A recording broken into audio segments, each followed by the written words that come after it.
Well, let's move on to talking about pros and cons of selling your house for sale by owner, right? Let's just get right into it. 3 pros of selling your house for sale by owner. Number 1 is you're saving money. You don't have to pay a real estate commission, agent commission. So rather than paying 6%, you're probably going to be paying 3, or rather than paying 5, you're going to be paying 2.5. So that can be a substantial amount depending on the cost of your house. So if you're thinking about saving some money, this is one way, right? Number 2, I would say you gain the experience, and this is for future transactions. So let's say this is your first house and you're going to sell it on your own. Then when it's time to sell your second house, you just say, oh, I've done this before. I know the process. So it kind of gives you that notch under your belt. So not only for yourself, but let's say your sister now wants to sell a house, or one of your kids want to sell their house. You know, one of your neighbors, you can come in handy and just walk them through step by step. So you gain the experience of how to negotiate, how to write contracts, how to see the whole process through. That's definitely a pro. It's a good skill to have, because when you talk about saving in commission, you're talking about $7,000 to $10,000 or more. That's not bad. Number 3, you're in control. So you're in control of the negotiations. You're in control of the showings, people coming into your property. You're in control of that. You can put your rules. I mean, you technically can through an agent, but in this case, you are literally in control. You can be there and watch who comes in, things of that nature. And in regards to open houses, you're also in control of who comes in. You know, I was watching this luxury house for sale. I think it was in Northern Virginia, and the owner was saying, as far as showings, only those that have been pre-qualified. So now you're in control. You can kind of filter all these type of things, right? Only those that have been pre-qualified can come view my property, you know? So you get more control.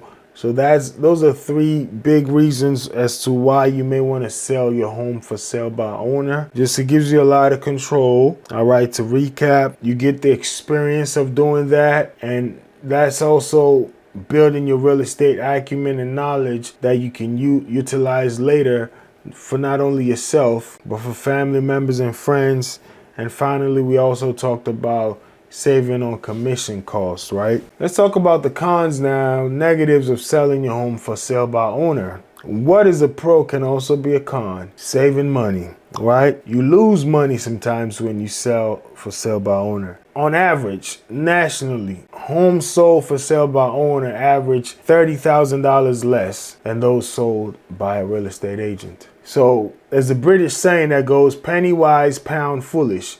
You're trying to be penny wise to save on a $5,000 or $6,000 commission, and then you're losing $15,000, $20,000 on the entire transaction. You could have paid that agent that little commission and still net more. This is just, people may say, oh, you're an agent, that's why you're advocating this. No, this is just stats and data, and also personal experience.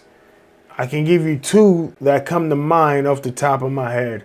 One was in Silver Spring. I met with a gentleman, wanted to get the listing, and he was like, oh, my friend is a realtor. They told me I can do it on my own. Silver Spring is a very hot market here in Maryland. In maybe a week or so, that house was gone, right? And I called him again, just trying to follow up. Hey, how's it going? He welcomed me in when I went there, walked me through the entire house. Then he said he's going to do it by himself and the house is going to fly. He wasn't lying. He was very knowledgeable about his area. Houses don't sit around, right? So his house was gone. I think he sold it for, if my memory serves me correctly, $535,000, gone in a week. But the average in that area is $575,000. So even if he had paid a commission of $25,000, $25,000, he still would have been able to net more than $535,000, you know? But he was okay with it. He had a second property in Florida. I'm just saying that one I knew, man, I didn't get the listing and you didn't get in as much as you probably would have got. But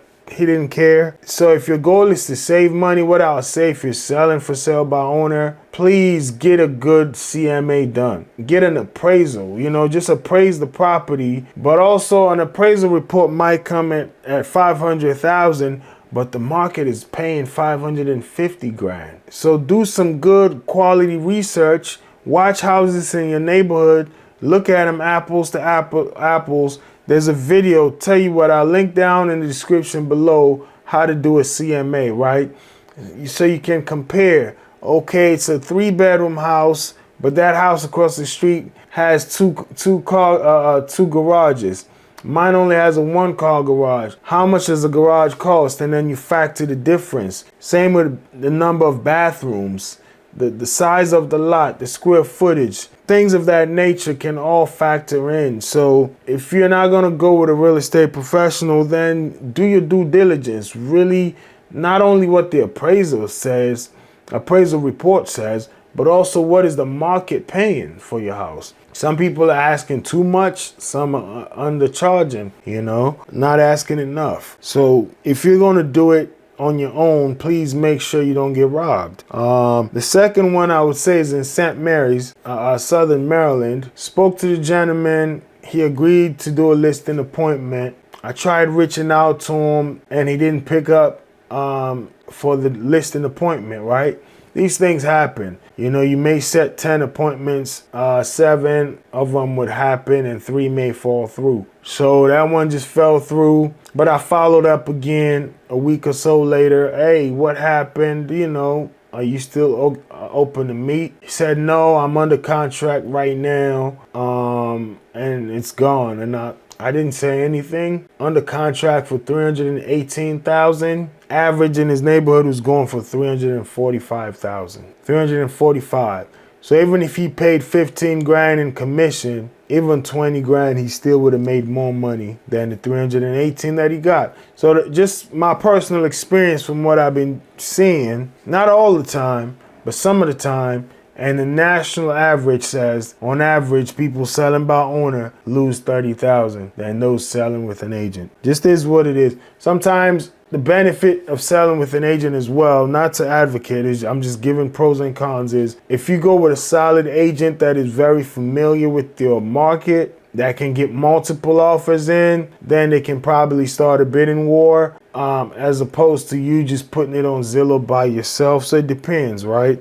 But just do your due diligence. Make sure you're getting enough what your house is worth. Number 2, I'll say the paperwork. That's a con, right? Writing contracts. Selling a house sometimes is a 60-page contract thing, so if you're not a meticulous person and you don't like all that tedious work, not knowing all the laws and all the required county documents that you may need, each county, each HOA, each city just has different requirements in different forms. So that's why I said it can be a plus once you go through all of that to now have the knowledge to know what's required. But learning that process and going through it can be a little too much, especially if you're a professional that has a full-blown career and a family going on. That's probably why some people just say, you know what, I'll let an agent deal with that. So the paperwork and the admin, right? So when we're talking about admin, just being on time with documents. I mentioned earlier in the podcast that I had a closing lined up for 2024 that hasn't closed yet. One of the things holding that up is the Homeowners Association takes 20 days to release the documents to the seller, right? And in my mind, I'm thinking the seller's agent didn't file for those documents in a timely manner. So when we got to closing, the title company's like, we can't close. They don't have the HOA transfer of sale packet, and the agent is telling me, oh, I ordered it more than 20 days ago. Who knows? I just have a feeling, I may be wrong, just have a feeling that it wasn't ordered on time. So selling by owner. But you see how these things can go with an agent that's not doing their due diligence. But just having the experience, knowing, okay, I'm going to need this resale packet. I'm going to need this appraisal report sent within X amount of days once you receive it signed from whoever. Whenever I sign the contract, I need to share it with both parties. Also, when the house is sold, how long do you need to keep the house, the documents for, right? For us real estate agent, we require to keep them for three years.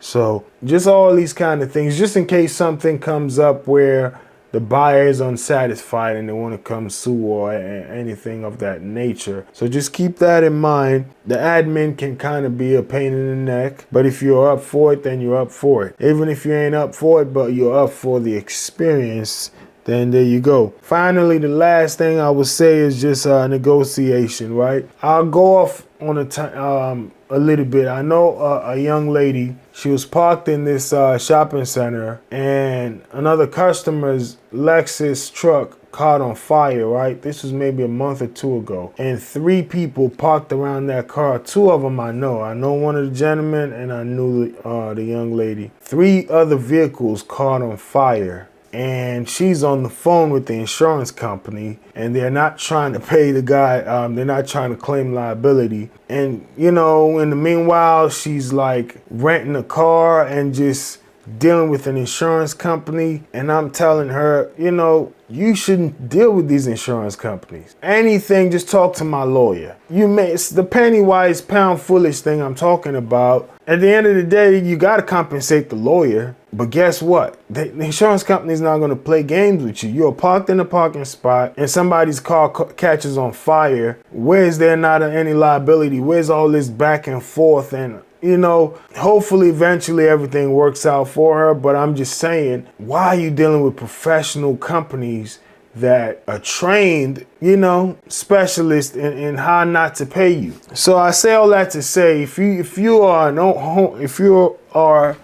homeowner and you're selling your first property and you run into an agent who's an expert negotiator, listen, there's so many training videos we go through as far as learning how to negotiate, just different tactics, you give and take, different ways to resist, different ways to do things. Maybe I'll do a separate video on that. But if you're just going into that, sometimes you may think, and I told the young lady this thing, I said, even when you think in your heart you won, I'm pretty sure a lawyer will probably be able to get you more. Not about money, but just think about it. College student got a lot, pretty much their whole life in that vehicle, and they need it for commuting from work to school and all of that. So forget the damage to the car, just the inconvenience and everything else that was caused. I'm pretty sure a lawyer can get you more. So the same goes when you're negotiating with an agent, a professional that sit down and rehearse these scripts on how to negotiate, how to overcome obstacles and objections. Sometimes you may be fighting with a pro. That's all I'm saying. So if you trust in your negotiating skills, then go ahead. And I'm saying that because the buyer may have that agent on their side, right? And you don't. So just keep that in mind. You got to be very shrewd when you're doing that. Also, the showings can be a hassle.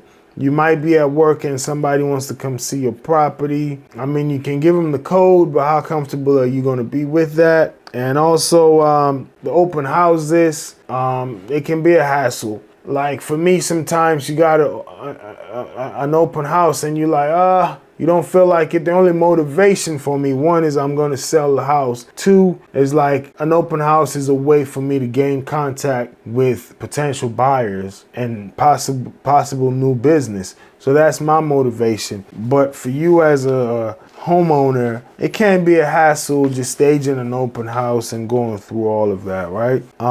So I hope that helped as far as the pros and cons of selling your house for sale by owner.